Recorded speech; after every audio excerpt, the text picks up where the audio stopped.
పూర్తిగా అధ్వానమైన పరిస్థితులకి నీరు గారాయి. ఎక్కడా కూడా పెన్షన్ల విషయానికి చూస్తే ఈయన ముఖ్యమంత్రి కాక మునుపు 66,60,000 పెన్షన్లు. ఈ రోజుటికి 12 నెలల్లో జరిగిన పెరుగుదల ఏమిటి అని అంటే 4 లక్షల పెన్షన్లు తీసేయడం. పెరగాల్సింది పోయి ఒక కొత్త పెన్షన్ ఇవ్వకుండా 4 లక్షల పెన్షన్ ఊడగొట్టడం. ఇది చంద్రబాబు నాయుడు చేసిన ఘనత. మరోవైపు కరప్షన్ చూస్తామా అంటే విడి కరప్షన్. ఏ గ్రామంలో చూసినా కూడా పక్కనే బెల్ట్ షాప్ కనిపిస్తుంది. గుడి పక్కన, బడి పక్కన, ఇంటి పక్కన బెల్ట్ షాపే కనిపిస్తుంది.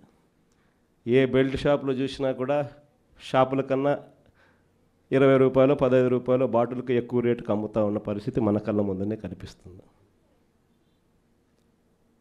ఇసుక కళ్ళ ఎదుటే కనిపిస్తూ ఉంది. మన హయాంలో కన్నా 2 రేట్లకి పెట్టి అమ్ముతూ ఉన్నారు. మన హయాంలో ఉన్న గవర్నమెంట్ కన్నా ఆదాయం వస్తాను నేను. ఇప్పుడు గవర్నమెంట్కి రూపాయి ఆదాయం లేదు. రేటు చూస్తే మనకన్నా 1.5 రెట్లు, 2 రెట్లు ఈ రేట్లు ఎక్కువతో అమ్ముతూ ఉన్నారు. మట్టి మైనింగు, నియోజకవర్గంలో ఏదైనా పరిశ్రమలు ఏదైనా నడవాలి అని అంటే పరిశ్రమలు అన్నీ ఎమ్మెల్యే దగ్గరికి రావాలా, ఎమ్మెల్యేకి అంతో ఇంతో ముట్ట చెప్పాలా, ఎమ్మెల్యే ముఖ్యమంత్రికి అంతో ఇంతో ముట్ట చెప్పాలా. నాకింత నీకింత అని రాష్ట్రాన్ని దోచుకొని తింటా ఉన్నారు మొత్తం రాష్ట్రం అంతా కూడా. ఇవన్నీ కూడా కళ్ళ ఎదుట కనిపిస్తూ ఉన్న పరిస్థితులు. దీని నుంచి డైవర్ట్ చేసేదానికి ఏం చేస్తూ ఉన్నాడు? రోజుకొక డైవర్షన్ టాపిక్. ఏదైనా ఊరు పేరు లేని కంపెనీకి విశాఖపట్నంలో 3,000 కోట్ల రూపాయలు విలువ చేసే భూములు ఇస్తాడు. ఏదో ఉర్సా అంట కంపెనీ పేరు.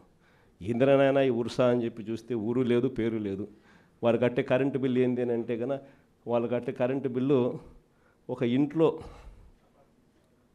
ఒక అపార్ట్మెంట్లో రెసిడెన్షియల్ అపార్ట్మెంట్ కట్టే కరెంటు బిల్లు ఆ కంపెనీ కడతా ఉంది. పోనీ అమెరికాలో వాళ్ళ ఆఫీస్ ఏందని చెప్పి అక్కడికి పోయినారు మనోళ్ళు ఎంక్వైరీ చేయడానికి.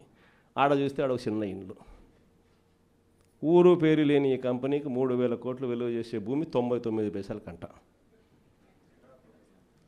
రూపాయికి ఇడ్లీ వస్తుందో రాదో నాకు తెలియదు, కానీ చంద్రబాబు నాయుడు హయాంలో మాత్రం ఉర్సా లాంటి ఊరు పేరు లేని కంపెనీలకు 3,000 కోట్ల రూపాయలు మాత్రం డబ్బులు దోచిపెట్టి నాకింత నీకింత అని పంచుకునే కార్యక్రమం జరుగుతూ ఉంది. ఇష్టం వచ్చినట్టుగా విశాఖపట్నంలోనే మరో భూమి లూలు గ్రూప్ అంట. లూలు గ్రూపులకు, లిల్లీ గ్రూపులకు 1,500 కోట్లు, 2,000 కోట్ల రూపాయలు విలువ చేసే భూములను టెండర్లు లేదు, మన్ను లేదు, పాడు లేదు, ఊరికి ఆయనకు నచ్చింది ఇచ్చేసి నాకింత నీకింత అని పంచుకుంటా ఉన్న కార్యక్రమాలు. లెఫ్ట్, రైట్, సెంటర్ రాష్ట్రాన్ని దోస్తూ ఉన్నారు. అమరావతిలో ఇవే టెండర్లు, ఇప్పుడు పిలిచిన టెండర్లు 2018లో ఇవే టెండర్లను పిలిచినప్పుడు చంద్రబాబు నాయుడు హయాంలో 5 ఏళ్ల కిందట వీటి విలువ 36,000 కోట్లు. అప్పట్లో సిమెంట్ రేటు, అప్పట్లో స్టీల్ రేటు ఇప్పటికన్నా అప్పుడే ఎక్కువ. ఇప్పుడు ఇంకా తగ్గినాయి సిమెంట్ రేటు, స్టీల్ రేట్లు. అయినా కూడా ఆ 36,000 కోట్ల విలువ ఈరోజు 78,000 కోట్లకు పెంచేసి టెండర్లు వాళ్ళకు సంబంధించిన వాళ్ళకి మాత్రమే రింగ్ ఫామ్ చేసి వాళ్ళ కాంట్రాక్టర్లకు మాత్రమే ఇచ్చుకుంటున్నారు. అంతేకాదు, ఇంతకుముందు మొబిలైజేషన్ అడ్వాన్స్ లేదు. పని చేస్తేనే ఎవడైనా గవర్నమెంట్ డబ్బిచ్చేది. ఈయన వచ్చినాక మొబిలైజేషన్ అడ్వాన్స్ అని కొత్తగా మొదలుపెట్టాడు ఇయడం. అంటే 10% మొబిలైజేషన్ అడ్వాన్స్ ముందే ఇచ్చేస్తాడు, వాళ్ళ దగ్గర నుంచి 8% ఈయన తీసుకుంటాడు. లెఫ్ట్, రైట్, సెంటర్ రాష్ట్రాన్ని దోచేస్తూ ఉన్నారు. చేసిన అప్పులన్నీ ఎక్కడికి పోతూ ఉన్నాయి? ఎందుకు సూపర్ 6 లేవు, ఎందుకు సూపర్ 7 లేవు అని అంటే, ఎందుకు జగన్ చేయగలిగేటాడు, ఎందుకు చంద్రబాబు నాయుడు ఎందుకు చేయలేకపోతున్నాడు అని అంటే కారణం నేను ఇంతకుముందు ఎలక్షన్ అప్పుడే చెప్పిన. జగన్ ఉంటే బట్టలు నొక్కుతాడు, నేరుగా ప్రతి అక్క చెల్లెమ్మ కుటుంబానికి నేరుగా పోతుంది. చంద్రబాబు నాయుడు ఉంటే బటన్లు ఉండవు. చంద్రబాబు నాయుడు ఉంటే నేరుగా ఆయన జోబీలోకి మాత్రమే పోతుంది అని చెప్పి ఎలక్షన్లప్పుడే నేను మొత్తుకొని చెప్పిన.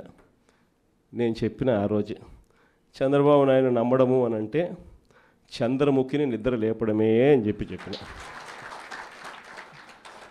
చెప్పింది నేను ఆ రోజు ఎన్నికలప్పుడు నేను చెప్పిన ఆ మాటలు కన్నా ఎవరైనా వింటే ఇప్పుడు కరెక్ట్గా అవి ప్లే చేసి చూస్తే జగన్ కరెక్ట్గా చెప్పినాడు, అబ్బా మనమే మోసపోయినాం పొరపాటున అని చెప్పి.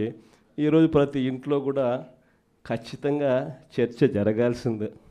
ప్రతిరోజు డైవర్షనే, ఇవన్నీ జరుగుతూ ఉన్నాయి, సమాధానాలు చెప్పుకోలేక ప్రతిరోజు ఒక డైవర్షన్.